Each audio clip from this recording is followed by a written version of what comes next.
Tumsifu Yesu Kristo. Mpenzi msikilizaji wa Radio Maria Tanzania, sauti ya Kikristo nyumbani mwako, na mshirika wetu Radio Mbiu, sauti ya faraja Kagera. Karibu katika dakika hizi chache za kipindi cha mtakatifu wa leo. Leo tarehe 19 ya mwezi wa 3, kanisa linamkumbuka na kumheshimu Mtakatifu Yosefu, mume wa Bikira Maria na mlishi wa Yesu. Ili kuweza kufahamu mengi zaidi kuhusu maisha ya mtakatifu huyu, tusikilize historia yake kwa ufupi.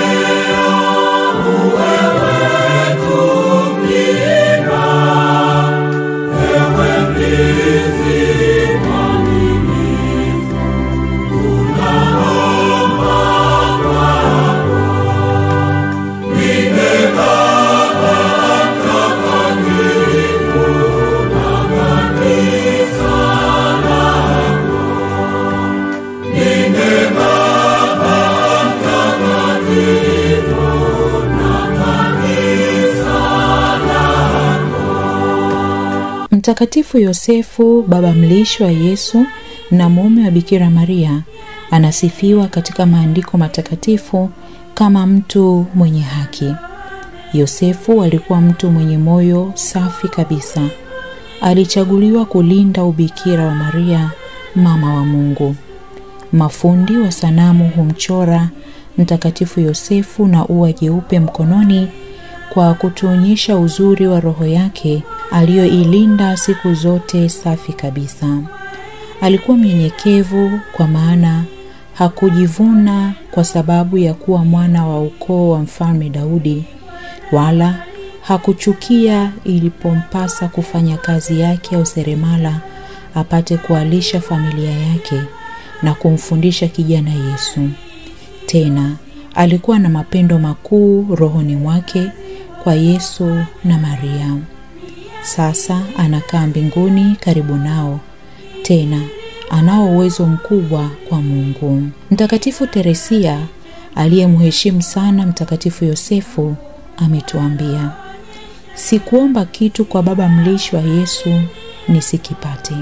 Kama vile zamani Farao, mfalme wa Misri, alivyomweka Yosefu mwana wa Yakobo kuwa msimamizi wa milki yake, ndivyo sasa Mungu amemweka Mtakatifu Yosefu kuwa msimamizi wa kanisa lake, akimwekea neema mikononi mwake ili atugawie sisi tukimuomba kwa matumaini.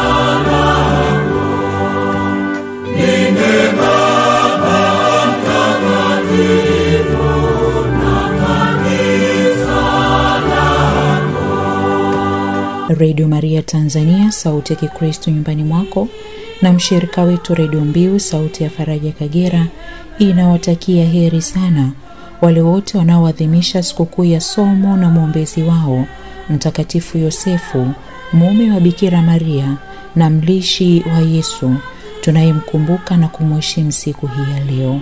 Kwa maombezi yake tunawatakia ni nyote mjaliwe neema na nguvu ya kushika vema amri na maagizo ya Mwenyezi Mungu, ili hatimaye muweze kurithi ufalme wa mbinguni. Mtakatifu Yosefu, mume wa Bikira Maria na mlishi wa Yesu, utuombee. Amina. Tumsifu Yesu Kristo.